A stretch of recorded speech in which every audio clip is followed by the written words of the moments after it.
Nouvelle opération cosmétique ou réel retour de la paix. À quelques heures de la signature de l'accord de paix entre la RDC et le Rwanda, les yeux de toute une nation sont tournés à Washington où Félix Tshisekedi et Paul Kagame sont déjà arrivés l'un après l'autre. C'est ces jeudis qui se retrouveront en tête à tête avec Donald Trump. La chef du gouvernement de retour au pays a lancé au nom du président de la République ce mercredi le village des opportunités, une initiative du ministère de la Jeunesse après ses consultations à travers le pays pour faire le pont entre les jeunes et les entreprises dans le besoin d'une main-d'œuvre. Le monde retient la journée du 3 décembre pour signifier sa solidarité envers les personnes en situation de handicap. La journée a été caractérisée par plusieurs messages, rappel de la nécessité de s'impliquer pour cette cause. En RDC, la fondation Calixte Mounana s'est particulièrement distinguée, comme vous le suivrez dans ce journal. Mesdames et messieurs, bonsoir. Dans quelques heures, le président de la République, Félix Tshisekedi, rencontrera son homologue du Rwanda, Paul Kagame, sous les auspices du président américain Donald Trump. Les deux délégations sont déjà sur place pour signer un accord de paix déjà paraphé il y a quelques mois par les deux ministres des Affaires étrangères. Les priorités des part et d'autres, c'est le retrait effectif de toutes les troupes rwandaises du territoire congolais et la neutralisation des génocidaires FDLR. Le bruit du couloir a été formellement confirmé le 1er décembre lors de la publication de l'agenda du président américain par la Maison-Blanche. Donald Trump, à la base d'une propagande pour le retour de la paix dans le monde entier, a également fait de la question du conflit entre la RDC et le Rwanda son sujet favori dans plus d'une sortie médiatique. Le 27 juin 2025, c'est bien lui qui posait fièrement aux côtés des ministres des Affaires étrangères de la RDC et du Rwanda au moment de la signature officielle de l'accord de paix à Washington, en présence de Marco Rubio, le secrétaire d'État américain. Ce que Félix Tshisekedi a salué ensuite le 30 juin comme un pas important dans la bonne direction s'est révélé finalement être une opération stérile sur terrain. Contrairement à ce que prévoyait l'accord, plus de 90 jours après, il n'y a eu ni retrait des troupes rwandaises, ni désarmement des groupes non étatiques et la situation humanitaire des déplacés des guerres demeure très alarmante. Entre-temps, les deux chefs d'État se sont rencontrés plus d'une fois dans des forums internationaux, tout en maintenant la méfiance entamée ces dernières années. L'épisode le plus marquant fut sans doute à Berlin, où Félix Tshisekedi s'est affiché comme le plus prompt à sacrifier son ego pour le retour de la paix dans la région des Grands Lacs en tendant la main à Paul Kagame pour une paix des braves, qu'il a rejeté, sous-entendant que son homologue ne respectait aucun accord et n'avait pas de parole crédible. À Washington, la cérémonie devrait se dérouler en 2 temps, avec des rencontres de 10 minutes entre Trump et les deux chefs d'État séparément, Kagame puis Tshisekedi, avant de les réunir 20 minutes plus tard, tous ensemble, avec les ministres des Affaires étrangères qui connaissent déjà bien le cadre. Les délégations se rendront ensuite à l'Institut de paix aux États-Unis pour parapher plusieurs documents en présence des témoins, chefs d'État kenyans, angolais et burundais, qui ont déjà confirmé leur présence. Les documents à signer, c'est celui qui résume l'accord de paix du 27 juin, mais aussi du cadre économique d'intégration régionale paraphé le 7 novembre. Donald Trump ne court pas que derrière un prix Nobel de la paix. Le président américain voudrait également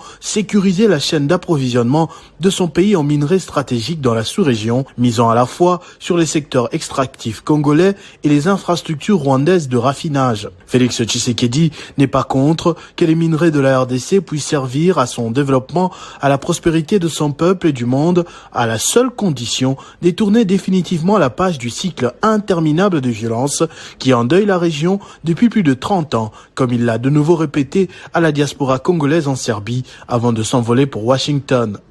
La première ministre Judith Suminwa Tuluka a officiellement lancé ce mercredi 3 novembre 2025 le village des opportunités. Organisé par le ministère de la Jeunesse et Éveil patriotique, ces activités de 3 jours au cœur de la capitale visent à créer un pont direct entre les ambitions de la jeunesse et les opportunités disponibles sur le terrain. C'est un espace entièrement dédié à la jeunesse congolaise. Ces villages, érigés pour 3 jours au stade Tata Raphaël, rassemblent des organisations publiques, privées et associations venues présenter des solutions concrètes à l'employabilité des jeunes. La première ministre Judith Suminwa a, au nom du gouvernement, sous le leadership du président Tshisekedi, lancé ces activités auxquelles les jeunes visiteurs vont devoir échanger avec des experts et participer à des ateliers pratiques.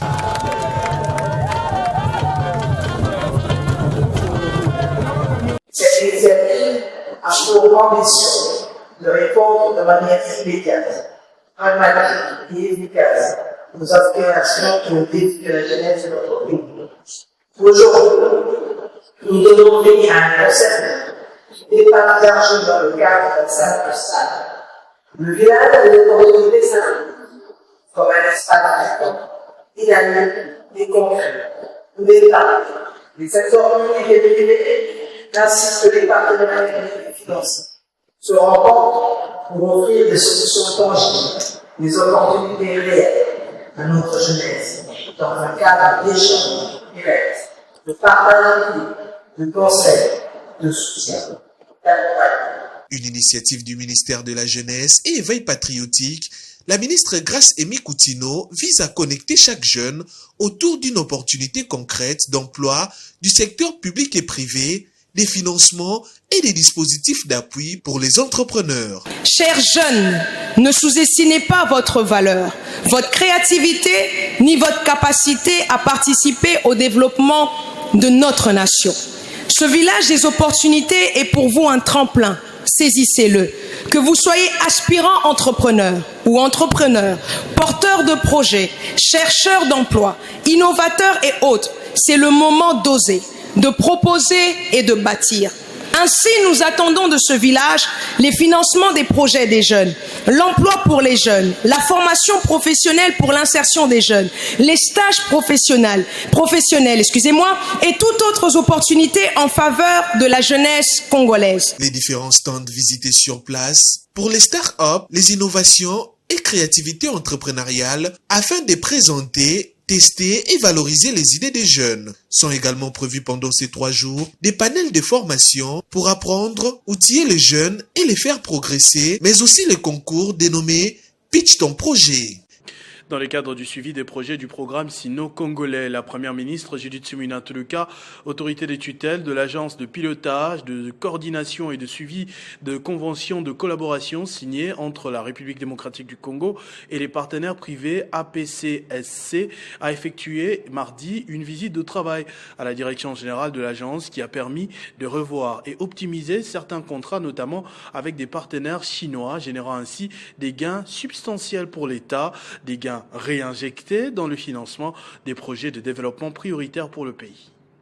À son arrivée, la chef du gouvernement a été accueillie par le président du conseil d'administration, Claude Momba, et par le directeur général de la PCSC, Maître Freddy Odichembo, en présence des cadres et agents mobilisés pour la circonstance. Cette visite témoigne de la volonté du gouvernement de la République de renforcer la rigueur dans la coordination des institutions publiques et d'évaluer l'efficacité des actions menées dans le cadre des conventions des collaborations signées entre la RDC et les partenaires privés. Dans ce moment de circonstances, la première ministre chef du gouvernement a encouragé les cadres, agents et membres du comité de gestion à travailler avec discipline et professionnalisme, notamment dans le suivi des travaux de construction et de réhabilitation des infrastructures routières relevant du programme sino-congolais. Pour moi, c'est vraiment le rôle que vous êtes censé jouer pour la connectivité du pays dans le cadre du suivi des projets d'infrastructure, parce que sans connectivité, on n'aura pas de développement et il faut assurer que le travail se fasse correctement, raison pour laquelle j'ai insisté qu'on puisse vous remettre dans vos droits, que vous puissiez jouer votre rôle compte tenu de notre cadre institutionnel, de nos lois et règlements. Et donc, je pense qu'aujourd'hui, nous sommes sur la bonne voie. On a des résultats à atteindre. La vision du chef de l'État, comme je l'ai dit, c'est la connectivité. Et c'est avec ça qu'on va développer le pays. Donc moi, je compte sur vous. Et je suis sûr que vous pourrez nous rendre fiers. Moment fort de cette visite, la signature par la première ministre du livre d'or de la PCSC, marquant son passage et scellant l'importance de cette mission de suivi technique et institutionnel. Le monde a célébré ce 3 décembre la journée internationale des personnes en situation de handicap, placée sous le thème « Favoriser les sociétés inclusives ». La cérémonie a été présidée à Kinshasa par la première ministre Judith Suminwa Tuluka, qui a réaffirmé l'engagement du gouvernement en faveur de l'accessibilité et de l'inclusion. À Kinshasa, la République démocratique du Congo a célébré ce mercredi la journée internationale des droits des personnes vivant avec handicap, une journée placée cette année sous le thème « Favoriser les sociétés inclusives afin de faire progresser les progrès sociaux ». La cérémonie, présidée par la première ministre Judith Suminwa Tuluka, a réuni les représentants du gouvernement, la société civile ainsi que les représentants des organisations de personnes handicapées. Une occasion pour les autorités congolaises de réaffirmer leur engagement en faveur d'une société plus juste où chacun peut participer pleinement à la vie nationale. La présente célébration est une occasion pour moi de réitérer la détermination et l'engagement du gouvernement à rendre effective la vision de son Excellence, M.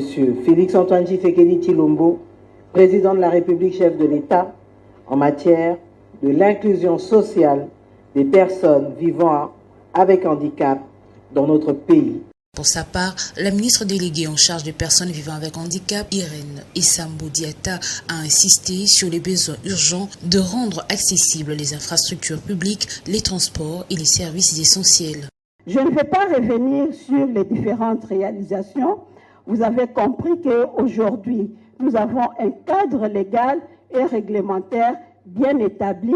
Et là aussi, je voudrais dire merci à son Excellence, Madame la Première ministre, chef de notre gouvernement. Au mois de mai de cette année, pour la toute première fois, la République démocratique du Congo s'est dotée d'une politique sectorielle, d'une stratégie d'autonomisation sectorielle pour les personnes avec handicap. Et ce sont ces documents-là qui nous ont permis aujourd'hui, hier, de pouvoir organiser la table ronde de bailleurs de fonds. Parce que maintenant, nous avons des documents qui orientent l'action gouvernementale. Cette célébration a également été l'occasion de remettre des diplômes pour encourager les femmes PVH qui ont appris comment s'autonomiser. À noter qu'en République démocratique du Congo, plus de 13% de la population serait concernée par un handicap selon diverses estimations. Une réalité qui rappelle l'importance d'accélérer les efforts pour garantir le respect de droits, la dignité et l'inclusion de toutes et de tous. En marge de cette journée internationale, l'ambassadrice universelle de la paix, Nathalie Aziza Mounana, a conduit une forte délégation de la Fondation Calixte Mounana au camp Kokolo. Une descente humanitaire marquée par l'écoute, la solidarité et un message fort en faveur des personnes handicapées. Célébrer chaque 3 décembre la journée internationale des personnes en situation de handicap sonne comme un rappel mondial en faveur du respect, de la dignité et de l'inclusion des millions de personnes vivant avec handicap. Sous les thèmes de cette année, favoriser des sociétés inclusives pour les personnes handicapées afin de stimuler les progrès sociaux. C'est dans ces contextes d'engagement social et de solidarité que la Fondation Calixte Mounana, dirigée par l'ambassadrice universelle de la paix, Nathalie Aziza Mounana, a effectué une descente significative au camp Kokolo, un site qui accueille de nombreuses familles vulnérables, parmi lesquelles des personnes vivant avec divers handicaps. Ici, nous sommes à l'hôpital Bobiladawa. Cette initiative s'inscrit dans la vision humanitaire de la Fondation qui place la dignité humaine et l'inclusion au cœur de son action. Au camp Kokolo, Nathalie Aziza Mounana et son équipe ont rencontré des personnes en situation de handicap, écouté leurs besoins et partagé les vivres et non-vivre. Dans son adresse, l'ambassadrice universelle de la paix, Nathalie Aziza Mounana, a souligné que l'inclusion n'est pas un acte de charité, mais un droit fondamental et une condition indispensable au progrès national. À l'occasion de cette journée, saluons le leadership et la détermination de son Excellence Félix-Antoine Tshisekedi Tshilombo, chef de l'État, dans sa volonté de bâtir un avenir plus inclusif. Son engagement sans relâche en faveur de personnes vivant avec handicap est une source d'inspiration pour nous tous. Grâce à ces efforts, nous avons vu des avancées significatives dans la solidarité nationale et l'inclusion au sein de notre société. Ensemble, travaillons à promouvoir l'égalité et de soutenir les droits des personnes en situation de handicap. Elle a profité de l'occasion pour demander à l'assistance d'adresser une prière à la nation en faveur du chef de l'État Félix-Antoine Tshisekedi. Dans le Haut-Katanga, toute la notabilité a été mobilisée à l'occasion du symposium organisé par les forces armées de la République démocratique du Congo et l'Assemblée provinciale. Parmi les participants, les recteurs de l'Université de Lubumbashi, les professeurs ordinaires Gilbert Fitoula, qui a présenté les résolutions. Ce lundi 1er décembre, la salle de plénière de l'Assemblée provinciale du Haut-Katanga a accueilli la cérémonie de remise solennelle des recommandations émanant des 2 symposiums co-organisés par l'Université de Lubumbashi, l'Assemblée provinciale ainsi que les services militaires et portant sur des thèmes cruciaux d'intérêt communautaire. L'honorable Michel Kaboué, président de l'Assemblée provinciale, a dans son mot de bienvenue salué le caractère pragmatique de ces résolutions. Je tiens à remercier au nom de tous mes collègues députés, vivement et chaleureusement, notre grande institution universitaire pour avoir répondu avec spontanéité à notre appel citoyen et patriotique par la mise en œuvre des solutions concrètes, pragmatiques, innovantes, susceptibles de faire du Haut-Katanga, notre province, un moteur de développement. Le professeur Gilbert Kishiba Fitoula, recteur de l'UNILO, a ensuite présenté la synthèse de ses recommandations et exposé la pertinence fondamentale. Il a également vigoureusement interpellé les différentes autorités sur la spoliation foncière dont est victime l'UNILO. Ces 2 rencontres traduisent la volonté commune de l'Université de Lubumbashi, de l'Assemblée provinciale du Haut-Katanga, de la 22e région militaire et du gouvernement provincial de la province du Haut-Katanga, celle de renforcer la cohésion nationale, la citoyenneté, le patriotisme et le développement intégral en plaçant l'homme au centre de l'action publique. En véritable leader, le gouverneur intérimaire du Haut-Katanga, Martin Kazembe Choula, a rassuré ses hôtes de l'exécution et la mise en œuvre de ses recommandations. Responsable d'université et instituts supérieurs, professeurs, personnel scientifique, officiers militaires, représentants de la société civile, étudiants, ont pris part à cette cérémonie qui illustre l'engagement de l'Université de Lubumbashi dans la recherche des solutions aux problèmes socio-économiques majeurs de la province et du pays. Face à la recrudescence des cas de vandalisme perpétrés par les exploitants artisanaux miniers dans leurs concessions, les agents de l'entreprise minière Kamoto Copper Company KCC ont lancé dans la matinée du mercredi 3 décembre un arrêt de travail. Ils ont rencontré l'autorité provinciale Fifi Matsuka Saini pour solliciter le renforcement des mesures sécuritaires. Les agents de l'entreprise minière Kamoto Copper Company KCC ont observé un mouvement d'arrêt du travail le mercredi 3 décembre 2025 pour dénoncer ce qu'ils qualifient d'actes de vandalisme perpétrés par des exploitants miniers artisanaux qui n'essaient selon eux d'envahir leurs concessions. Inquiets pour leur sécurité, ils ont marché jusqu'au gouvernorat des provinces. Toujours disponible quand il est question des intérêts de ses administrés, la gouverneure de province les a reçus à l'esplanade de l'hôtel du gouvernement provincial. Tour à tour, ils ont exprimé leur doléance sollicitant le renforcement des dispositifs sécuritaires sur leur site.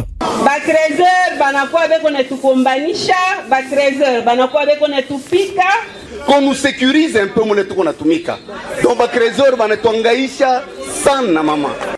Fifi Matsuka Saini a prêté une oreille attentive à leurs revendications, promettant de s'y penser sérieusement afin qu'ils évoluent dans un climat sécurisé.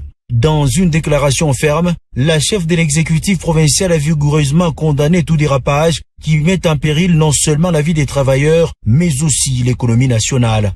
Tapant du poing sous la table, elle a dénoncé avec force ces actes de vandalisme qui perturbent la quiétude des entreprises minières, piliers du développement de sa province des cœurs.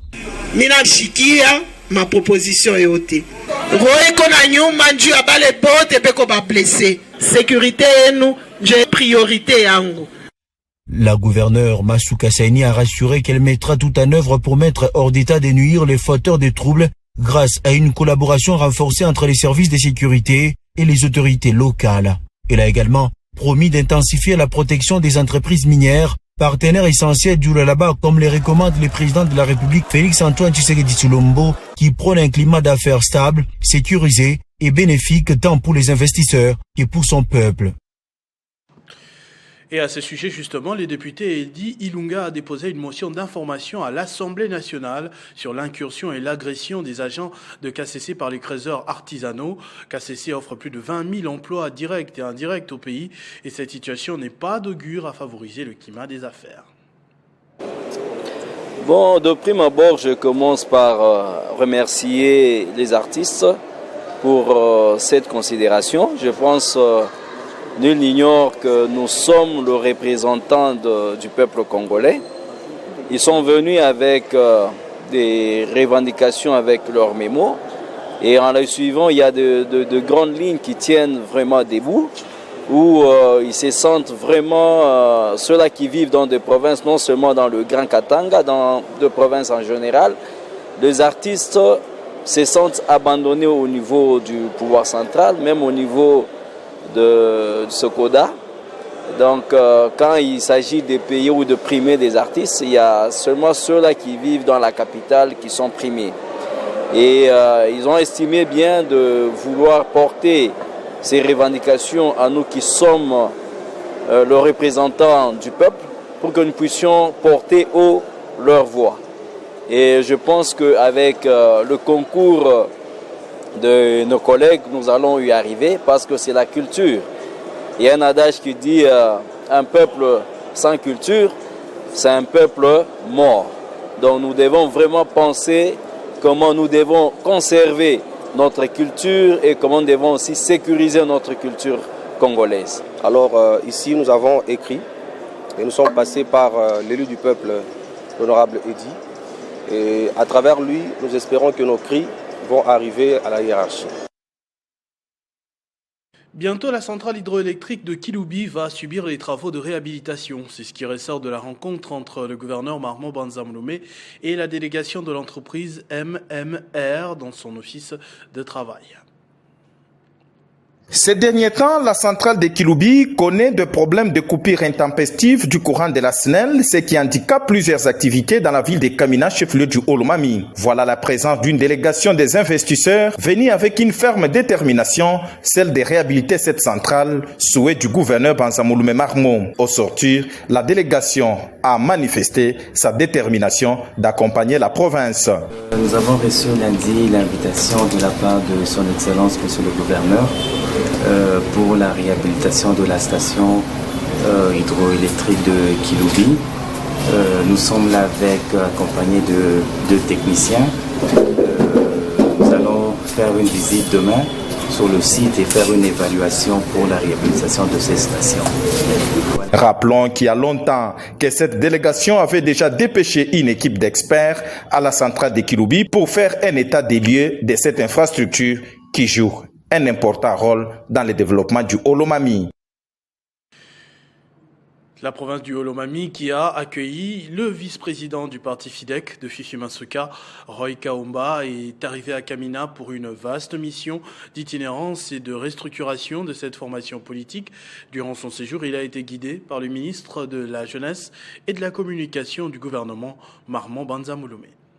Un vent de mobilisation politique a soufflé sur la ville de Kamina, chef-lieu de la province du Haut-Lomami, ce 29 novembre 2025. Le vice-président du parti politique FIDEC, Roy Kaumba, est arrivé ce jour dans le cadre d'une vaste mission d'itinérance et de structuration du parti cher à son autorité morale, Fifi Masuka Saini, figure de taille de l'Union sacrée de la nation, plateforme présidentielle. Sur le tarmac de l'aérodrome de Kamina, une foule nombreuse et en liesse l'attendait, lui réservant un accueil plus délirant à la mesure de l'influence grandissante de cette formation politique dans la région.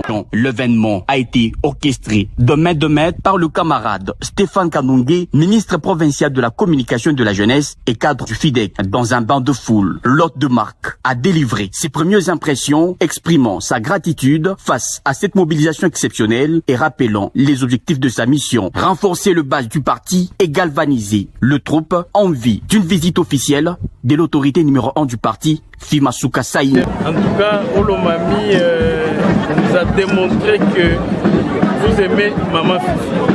Nous sommes venus ici pour vous saluer, que vous puissiez nous connaître, que vous puissiez davantage connaître FIDEC, c'est quoi, qui est Maman Fifi. nous venons un peu pour arranger les choses, voir notre famille qui est FIDEC ainsi que les autres camarades de l'Union sacrée. Un long cortège a ensuite arpenté les artères de la ville de Kamina sous les acclamations de militants et sympathisants jusqu'à la salle Congo Motor, lieu prévu pour son adresse officielle à l'assistance. Cette visite s'inscrit dans la dynamique impulsée par Fifi Masuka, gouverneur du Lualaba et fille aînée du président Félix-Antoine Tshisekedi Tshilombo, en vue de propulser la vision du FIDEC. Les Olomami est désormais au cœur de cette stratégie de consolidation que prend Fifi Masuka, a dit Roy à l'assistance. Émerveillé de la visite, Stéphane Kanongi a souhaité la bienvenue aux visiteurs à qui il a démontré l'amour de la population du Olomami envers l'autorité morale. Fifi Masuka Saini et le président de la République,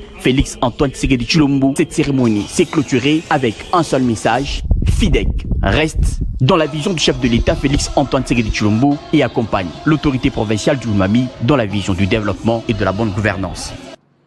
Sécurité à Fungurume. L'autorité communale passe à l'action pour un climat des affaires stable. Aline Makano a réuni les membres du comité local de sécurité ainsi que les représentants du département de sécurité de l'entreprise minière TFM. Au cœur des échanges, la sécurité des personnes et de leurs biens, enjeu majeur dans une commune stratégique comme Fungurume. Ce mercredi 3 décembre 2025, la salle de réunion de la commune de Fungurume a accueilli une réunion de sécurité mixte présidée par le bourgmestre intermaire l'honorable Aline Makano Tshilombo. L'activité a débuté par l'exécution solennelle de l'hymne national, suivie de la lecture de points inscrits à l'ordre du jour.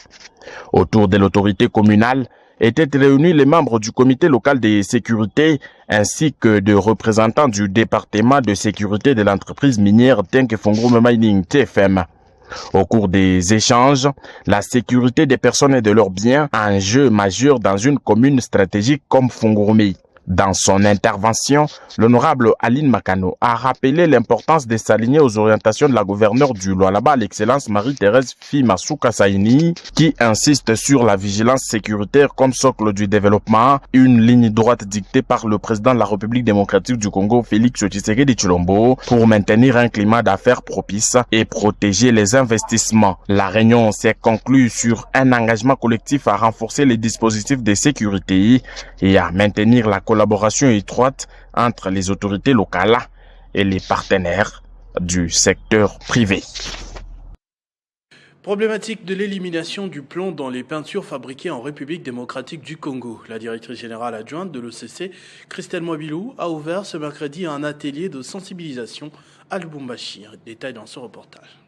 Cet atelier consacré à une question d'importance capitale pour la santé publique et la sécurité environnementale a réuni ce mercredi 3 décembre 2025 au chapiteau de Pullman Grand Caravia Hotel à Lubumbashi, le chef d'agence, le chef des divisions provinciales, les agents de l'administration publique, les fabricants et les consommateurs de peinture, dont l'objectif d'évaluer la teneur en plomb dans les peintures disposées dans la partie sud-est de la RDC, identifier les fabricants qui produisent les peintures et ses souhaitants bénéficier d'un appui supplémentaire pour immigrer vers le produit sans plomb, sensibiliser les parties prenantes, notamment les gouvernements, les industries et les consommateurs sur la problématique liée à l'exposition au plomb et à ses conséquences, sans oublier appuyer techniquement l'OCC à matériel de laboratoire afin de renforcer leur capacité d'analyse et de contrôle. Dans son discours, Christelle Mwabilou, directeur général adjoint de l'OCC, tout en rendant hommage au chef de l'État Félix-Antoine Tshisekedi, a appelé tout le monde à un travail acharné devant aboutir à de meilleures recommandations sur le plan pratique.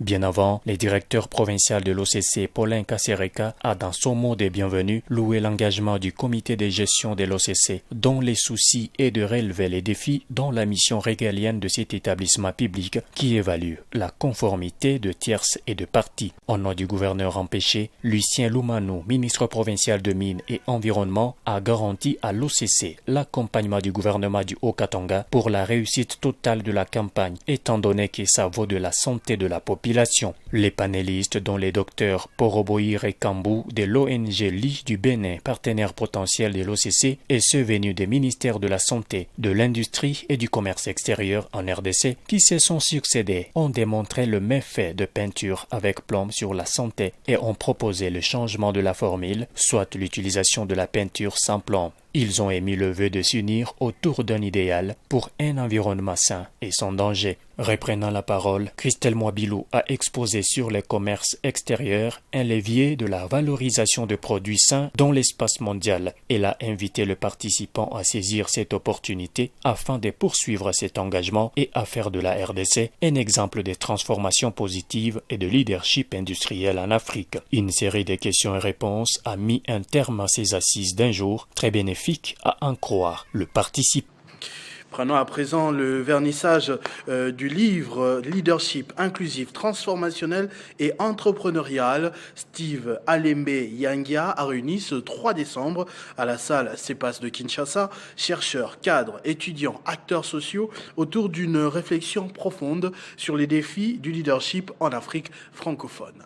Kinshasa a vibré ce 3 décembre 2025 au rythme de la réflexion intellectuelle et de l'engagement citoyen. C'est dans la salle CEPAS, située au cœur de la commune de la Gombe, que l'auteur et analyste politique Stéphane Alembe Yangia a procédé au vernissage de son nouvel ouvrage intitulé Leadership inclusif, transformationnel et entrepreneurial. Une cérémonie sobre mais hautement intellectuelle qui a rassemblé chercheurs, étudiants, acteurs politiques, entrepreneurs et leaders d'opinion venus découvrir une œuvre annoncée comme l'un des livres majeurs de la pensée africaine contemporaine. Changeons la manière de penser si nous voulons voir le pays changer. On peut avoir beaucoup de financements, on peut avoir autant de choses, on peut avoir même un bon cœur, mais venir dans un système qui est toujours bloqué ou qui a été verrouillé depuis longtemps, c'est très difficile. Donc j'encourage le lecteur de s'imprégner du livre et de changer la manière de penser afin que nous puissions voir le pays décoller. Je ne reproche peut-être rien, seulement j'interpelle. J'interpelle dans le sens de dire que nous avons hérité. Vous savez, des fois il est difficile d'aller au-delà de ce que tu connais. Donc, on a hérité. Tout ce que nous voyons, on a rencontré. Et c'est difficile de changer. Maintenant, il faut que les gens qui ont vu autre chose, qui ont expérimenté autre chose, de nous proposer, afin que nous puissions être ouverts, prendre et avancer avec. Le vernissage a été marqué par des interventions de plusieurs invités qui ont salué la profondeur de l'ouvrage, sa rigueur et son ancrage dans les réalités du terrain. Ils ont souligné le courage de Stephen Alembe qui ose poser les vraies questions et proposer des pistes concrètes pour bâtir une société juste, stable et prospère. Je tiens vraiment à féliciter le pasteur et je pense que nous pourrons tirer des enseignements utiles pour l'homme dans toutes ses dimensions. Les participants ont exprimé leur admiration pour la clarté de l'analyse et la portée futuriste de l'œuvre. Le vernissage s'est clôturé sur une note d'espoir, l'auteur invitant chaque citoyen à devenir acteur du changement à travers un leadership quotidien, responsable et créatif. Un mot de sport pour terminer ce journal. Les équipes qualifiées pour la Coupe d'Afrique des Nations, Cannes, Maroc 2025 sont contraintes d'écourter leur programme de préparation à la suite d'une récente décision de la FIFA. L'instance mondiale du football a fixé au 15 décembre 2025 la date officielle de mise à disposition des joueurs internationaux, repoussant ainsi d'une semaine les débuts des stages initialement prévus pour le 8 décembre. Pour la sélection congolaise, cette situation représente un véritable défi. Sébastien Desabre devra composer avec un temps de préparation extrêmement limité, à seulement 6 jours du début du tournoi programmé pour le 21 décembre. Une véritable course contre la montre s'impose donc pour finaliser les choix tactiques, renforcer la cohésion du groupe et évaluer l'état de forme des joueurs. Ce journal est terminé. Je vous en rappelle tout de suite les principaux titres.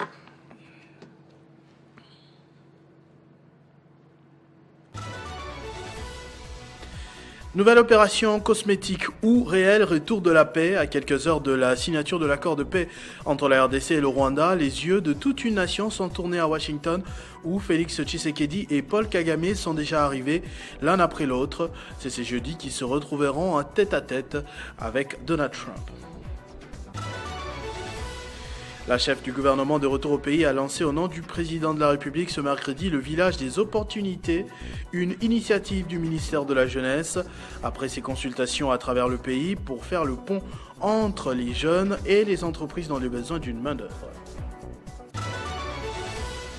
Le monde retient la journée du 3 décembre pour signifier sa solidarité envers les personnes en situation de handicap. La journée a été caractérisée par plusieurs messages, rappels de la nécessité de s'impliquer pour cette cause. En République démocratique du Congo, la fondation Calixte Mounana s'est particulièrement distinguée, comme vous l'avez suivi dans ce journal. À tous et à toutes, merci de votre attention soutenue. Restez fidèles au programme de votre chaîne Télé 50. Vivez heureux, vivez 100 ans, mesdames et messieurs.